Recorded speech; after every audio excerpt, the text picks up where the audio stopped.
ஜனநாயகன் ட்ரெய்லரை பார்த்துட்டு எல்லாரும் வாயடைச்சு போயிருப்பீங்களே. வாயில நல்லா வருது, சொல்ல முடியல.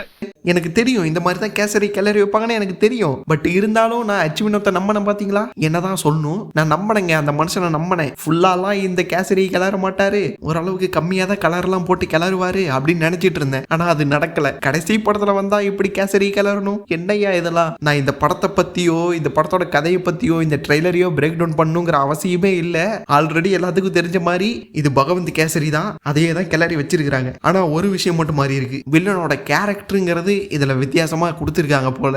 அப்புறம் விஜய்க்கும் வில்லனுக்கும் நடக்கிற அந்த கான்ஃபிளிக்ட் எதனால வரப்போகுது அப்படிங்கறதும் தெரியல. பகவந்த் கேசரியில அந்த அரசியல்வாதியோட பையனா இருப்பான் வில்ல, மெயின் வில்ல. இதுல எந்த மாதிரி கொண்டு போக போறாங்கிறது தெரியல. அப்புறம் புதுசா ஒரு விஷயம் ஆட் பண்ணிருக்காங்க. அது என்னன்னா, ஹியூமனாய்டு ரோபோட்ஸ் வந்து சண்டை போட்டுட்டு இருக்குது. அதுவும் விஎஃப்எக்ஸ் நல்லா இல்ல. நல்லா இல்லைன்னா நல்லா இல்லைன்னு தான் சொல்லி ஆகணும். நல்லா இல்லைன்னு சொல்றதுனால கோச்சிக்காதீங்க, நல்லா இல்ல. அப்புறம் நடுவுல எம்ஜி அண்ணாவை காட்டினாங்கன்னு நினைக்கிறேன்.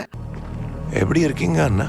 அது எம்ஜி அண்ணா தானே, நான் அப்படிதான் நினைக்கிறேன். நீங்க அதை பாத்தீங்களா, அந்த சீன்ல இருந்தது எம்ஜி அண்ணா தானா அப்படிங்கிறத கமெண்ட்ல சொல்லுங்க. மற்றபடி சொல்றதுக்கு ஒன்றும் இல்லைங்க. கடைசி படத்துல வந்து ஏயா எப்படி பண்றீங்க, நான் போன வீடியோல தான் பாராட்டினேன், இந்த வீடியோல போட்டு அடி அடின்னு அடிக்க வைக்கிறீங்க, போங்கடா டே.